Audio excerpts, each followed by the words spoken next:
Welcome back to Nigeria 2015. Don't forget that you can send your comment, tweet at us, or send us an email, nigeria2015@channelstv.com. Today we're taking a look at what kind of things, what kind of steps should we be taking to avoid electoral violence. Let me get back to our panel of analysts here in the studio.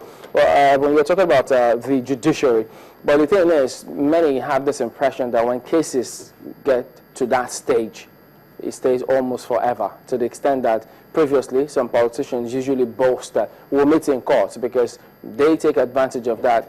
It will drag for a long time. The wheels of justice, they say, grind slowly. Is that the same thing with this impression of theirs? No, of course not.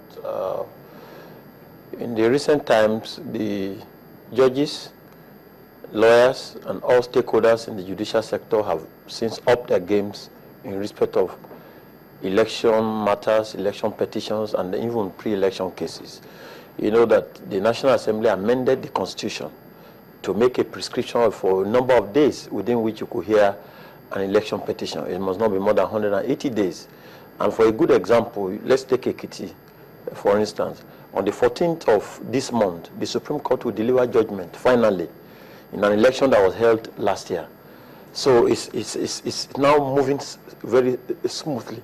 And we even wish that it should move sweeter than that.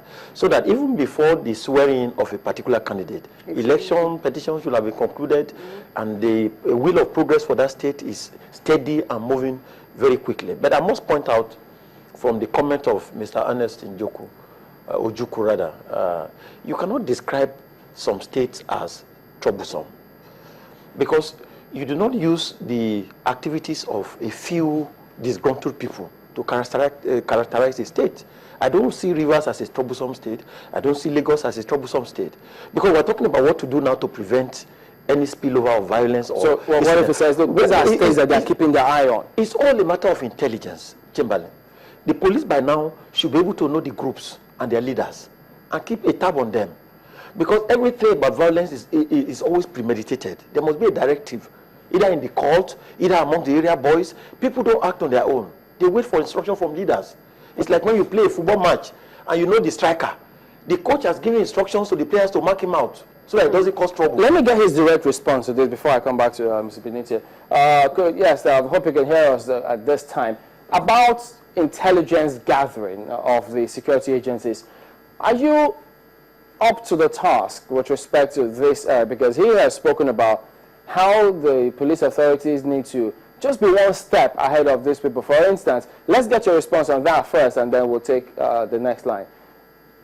Yeah, there's no doubt about the police preparedness or active measures to stem crime and criminality in the country. The Nigerian police does not work in isolation. We have other law enforcement agencies, intelligence agencies, and security agencies that partner with us in the act of information gathering, intelligence gathering, and then the actual application of such fruits of intelligence.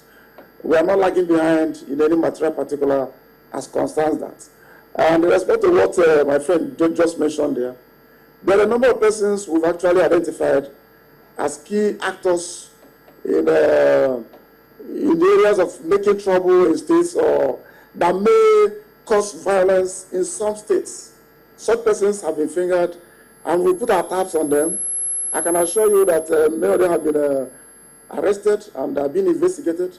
They may not be available to cause problems to any Nigerian who may wish to go and exercise the franchise on the election day. So we are up on our feet and we are running well. We are doing our best in these circumstances. Okay, well, we'll come back to you also. Let me get Ms. Benitez's perspective. What impression do you get about security operatives in terms of guaranteeing safety of lives and property, perhaps, when they go out there to vote? Because in the build-up to this weekend's election, lots of comments being made about out there concerning who should do what. What impression do you get about it? Well, from the last elections, we could see that at least the police, people were comfortable that there were police on ground, there were military on ground. So there were a bit of consciousness that there was security, and people were a little bit happy. However, the turnout in Lagos was not that impressive from the calculated votes. But I feel that people realize the import of this particular election, and there will be more people out there. But I am a bit worried right now that we need more information coming from the police and the security agent to assure the people much more that whatever threats are being made out there, whatever the atmosphere looks like at this point, the police is in control. Because I want to believe that people should be able to reach the police. Numbers should be available, contact points where people should run to just in case something is sparking out of the unexpected.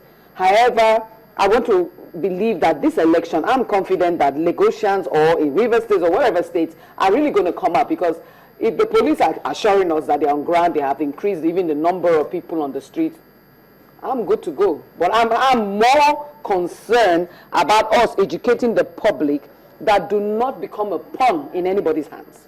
Because violence is not an option for a child to get involved with these big boys who at the end of the day will escape what is happening. So I'm confident. But there are things that we must do. As we discuss along, I think there are parameters that must be on ground starting from today. All right, well, we'll do that when we return from this break in just a moment. Please join us again.